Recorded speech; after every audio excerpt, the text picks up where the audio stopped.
So Joab, the son of Zeruiah, perceived that the king's heart was concerned about Absalom. Joab sent to Tekoa and brought from there a wise woman and said to her, "Please pretend to be a mourner and put on mourning apparel. Do not anoint yourself with oil, but act like a woman who has been mourning a long time for the dead. Go to the king and speak to him in this manner." So Joab put the words in her mouth. When the woman of Tekoa spoke to the king, she fell on her face to the ground and prostrated herself and said, "Help, O king." Then the king said to her, "What troubles you?" And she answered, "Indeed, I am a widow. My husband is dead. Now your maidservant had 2 sons, and the 2 fought with each other in the field, and there was no one to part them. But the one struck the other and killed him. And now the whole family has risen up against your maidservant." And they said, "Deliver him who struck his brother, that we may execute him for the life of his brother whom he killed. And we will destroy the heir also. So they would extinguish my ember that is left, and leave to my husband neither name nor remnant on the earth." Then the king said to the woman, "Go to your house, and I will give orders concerning you." And the woman of Tekoa said to the king, "My lord, O king, let the iniquity be on me and on my father's house, and the king and his throne be guiltless." So the king said, "Whoever says anything to you, bring him to me. He shall not touch you any more." And she said, "Please let the king remember the Lord your God, and do not permit the avenger of blood to destroy any more, lest they destroy my son."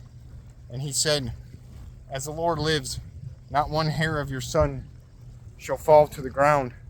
Therefore the woman said, "Please let your maidservant speak another word to my lord the king." And he said, "Say on." So the woman said, "Why then have you schemed such a thing against the people of God?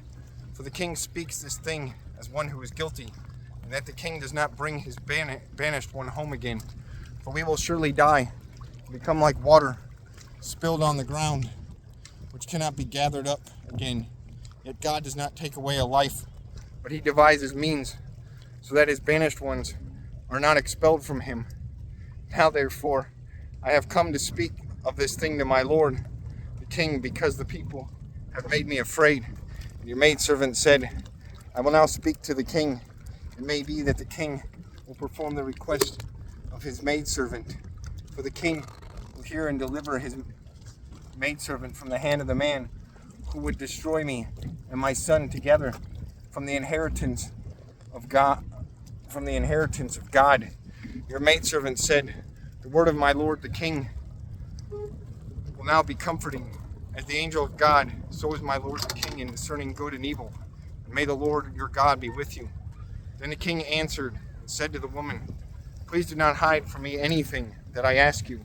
And the woman said, "Please let my lord the king speak." So the king said, "Is the hand of Joab with you in all this?"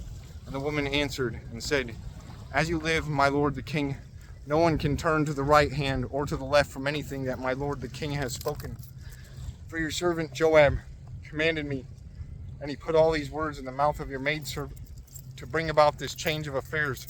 Your servant Joab has done this thing, but my lord is wise, according to the wisdom of the angel of God, to know everything that is in the earth." And the king said to Joab, "All right, I have granted this thing. Go therefore, bring back the young man Absalom." Then Joab fell to the ground on his face and bowed himself and thanked the king. And Joab said, "Today your servant knows that I have found favor in your sight, my lord, O king, and that the king has fulfilled the request of his servant." So Joab arose and went to Geshur and brought Absalom to Jerusalem. And the king said, "Let him return to his own house, but do not let him see my face." So Absalom returned to his own house, but did not see the king's face. Now in all Israel there was no one who was praised as much as Absalom for his good looks. From the sole of his foot to the crown of his head there was no blemish in him. And when he cut the hair of his head at the end of every year, he cut it because it was very heavy on him. When he cut it, he weighed the hair of his head at 200 shekels according to the king's standard. To Absalom were born 3 sons and 1 daughter whose name was Tamar. She was a woman of beautiful appearance. And Absalom dwelt 2 full years in Jerusalem, but did not see the king's face. Therefore Absalom sent for Joab to send him to the king, but he would not come to him. When he sent him again the second time, he would not come. So he said to his servants, "See, Joab's field is near mine, and he has barley there. Go and set it on fire." And Absalom's servants set the field on fire. Then Joab arose and came to Absalom's house and said to him, "Why have your servants set my field on fire?" And Absalom answered Joab, "Look, I sent you, saying, 'Come here, so that I may send you to the king to say, why have I come to Geshur? It would be better for me to be still there. Now therefore let me see the king's face, but if there is iniquity in me, let him execute me." So Joab went to the king and told him, and when he had called for Absalom, he came to the king and bowed himself on his face to the ground before the king. Then the king kissed Absalom.